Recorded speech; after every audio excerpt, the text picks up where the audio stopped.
जी बिस्मिल्लाहिर्रहमानिर्रहीम। जी बच्चों, इस वीडियो में जो है वो हम एंड्रॉयड स्टूडियो का टूर करेंगे कि उसमें कौन कौन सी जो है वो चीज़ें हम एज अ बिगिनर लेवल हमारे लिए ज़रूरी हैं। तो इसको आपने क्लिक कर लेना है एंड्रॉयड स्टूडियो को। तो मैं यहाँ पे इसको पॉज कर लेता हूँ जब तक वो ओपन होता है। तो ये हमारे पास जेली फिश वाला वर्जन है, आपके पास हो सकता है कि इससे लेटेस्ट हो। तो एक चीज़ आपने ध्यान रखना है कि आप जब प्रोजेक्ट पे काम कर रहे हैं तो आपने जब तक वो प्रोजेक्ट कंप्लीट नहीं हो जाता आपने अपने एंड्रॉयड स्टूडियो को अपग्रेड नहीं करना, क्योंकि उसमें फिर कंपेटिबिलिटी इश्यूज जो हैं वो ज़्यादा आने लग जाते हैं। अब आपने एक चीज़ का ध्यान रखना है, और आपके पास जब एंड्रॉयड स्टूडियो आप ओपन करें तो आपके पास ये वाली स्क्रीन आनी चाहिए। फॉर एग्ज़ाम्पल ये आपके पास नहीं आती तो यहाँ पे इसके मेन्यू ऑप्शन, यहाँ तो चूँकि ये स्क्रीन नहीं आएगी आपके पास, डायरेक्ट प्रोजेक्ट ओपन हो जाएगा। तो अगर आपके पास प्रोजेक्ट ओपन हो जाता है तो मैं यहाँ पे डायरेक्ट प्रोजेक्ट ही ओपन कर लेता हूँ और उसके अंदर से आपको बताता हूँ कि ये स्क्रीन हमने किस तरह से वापस लेके आनी है। तो जी हमारे पास यहाँ पे इधर मेन्यू बटन यहाँ पे आ जाएगा, मेन मेन्यू। इसके ऊपर आप क्लिक करेंगे तो यहाँ पे आपके पास ये मेन्यू बार कंप्लीट आ जाएगी। इसमें आपने फाइल मेन्यू,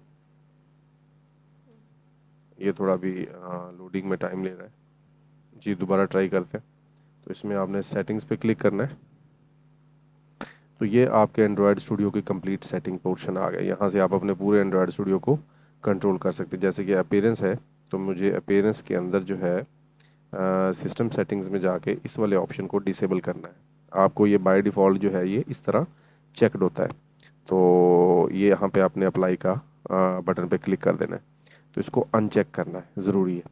इस पे पढ़ लें, री ओपन प्रोजेक्ट्स ऑन स्टार्ट, यानी जैसे ही आपका एंड्रॉयड स्टूडियो स्टार्ट होता है तो आपके जो प्रोजेक्ट्स हैं उसको वो जो भी रीसेंट प्रोजेक्ट आप काम कर रहे होंगे वो उसको री ओपन कर देगा।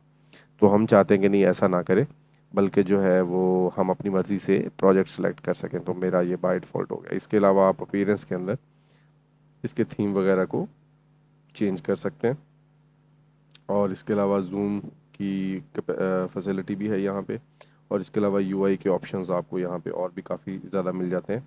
इसके अलावा अगर आपके पास टेक्स्ट का साइज़ छोटा है तो आप यहाँ पे अपीयरेंस की बजाय एडिटर ऑप्शन में जाके फ़ॉन्ट साइज़ को इंक्रीज़ डिक्रीज़ और ये टाइपोग्राफी की सेटिंग सारी की सारी यहाँ पे अवेलेबल हैं। और इसके अलावा बाकी जो सेटिंग होती हैं वर्जन कंट्रोल की वो यहाँ पे होती हैं। तो फ़िलहाल जैसे जैसे आगे ज़रूरत पड़ती जाएगी तो हम यहाँ इस पोर्शन में आके अपने एंड्रॉयड स्टूडियो की सेटिंग्स को सेट किया करेंगे। तो ये चीज़ जो ज़रूरी है, तो मैं यहाँ से अब इसको क्लोज़ करता हूँ प्रोजेक्ट को, यानी अप्लाई करने के बाद इसको आप क्लोज़ करेंगे तो आपके पास ये वाला प्रोजेक्ट वापस स्क्रीन आ जाएगी। इसमें से आप न्यू प्रोजेक्ट पे क्लिक करें। न्यू प्रोजेक्ट पे क्लिक करने के बाद नेक्स्ट करें, और यहाँ पे आपने इन सब को अनचेक करना ज़रूरी है, क्योंकि हम सब फिलहाल अभी एंड्रॉयड स्टूडियो एंड्रॉयड की ऐप के ऊपर काम कर रहे हैं, ठीक है। और यहाँ पे जो नाम देंगे आप, वो आपने अंडरस्कोर यूज़ कर सकते हैं और स्मॉल लेटर ही यूज़ करना है लाजमी तौर पे, ठीक है। और इसके अलावा न्यू ऐप वन, पहले मैंने न्यू ऐप बनाई हुई है, न्यू ऐप वन कर देता हूँ। और उसके अलावा ये आपका पाथ आ जाएगा। तो फिलहाल मैं गिटहब नेक्स्ट वीडियो में दिखाऊंगा कि आपको गिटहब की कैसे सेट करना है और इसकी सेटिंग कैसे इसके अंदर करनी है। तो आप सब ने फिर जब नई प्रोजेक्ट क्रिएट किया करेंगे तो आपने गिटहब के अंदर ही सेव किया करना है। तो यहाँ पे आपने इसको क्रिएट ऑफलाइन प्रोजेक्ट कर लेना है और क्रिएट कर देना है, ठीक है। तो इसको जैसे इसकी वो कंप्लीट हो जाता है तो मैं इसकी सेटिंग्स बता देता हूँ आपको, जो इंपॉर्टेंट चीज़ें हैं। इसको आप थोड़ा टाइम दें ताकि ये लोड हो जाए। अब इसमें जो इंपॉर्टेंट चीज़ें हैं हमारे लिए वो कौन कौन सी हैं मैं आपको बता देता हूँ। इसमें सबसे पहले आते ही आपने यहाँ पे प्रोजेक्ट के अंदर, यहाँ पे हो सकता है कि आपके पास एंड्रॉयड या कोई और चीज़ सिलेक्टेड हो, तो आपने यहाँ पे प्रोजेक्ट ही सिलेक्ट करना है लाजमी तौर पे, ठीक है। और ये आपका मेन्यू ऑप्शन है, यहाँ पे ये सारे के सारे मेन्यूज़ आपको नज़र आएंगे। और ये रीडमी, ये मेन डॉट डाट फाइल आ गई।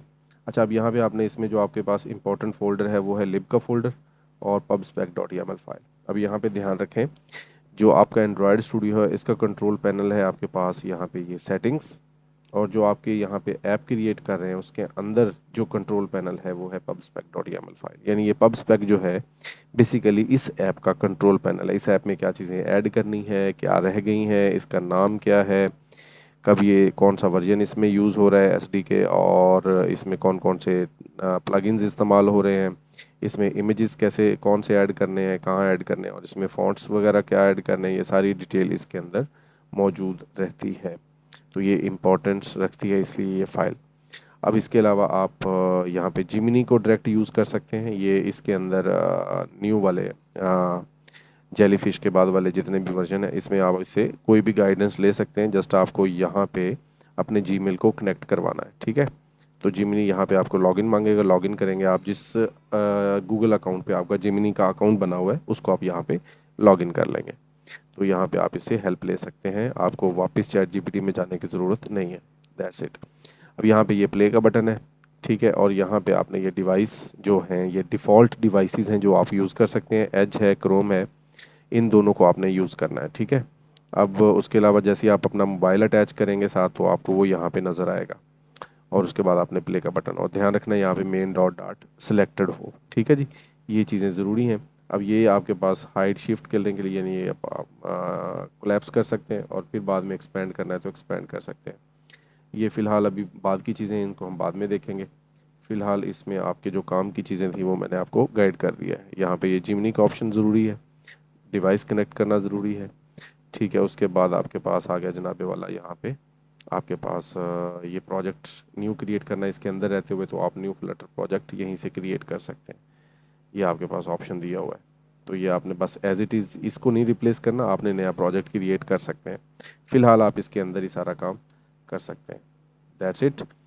ओके जी, बेस्ट ऑफ लक।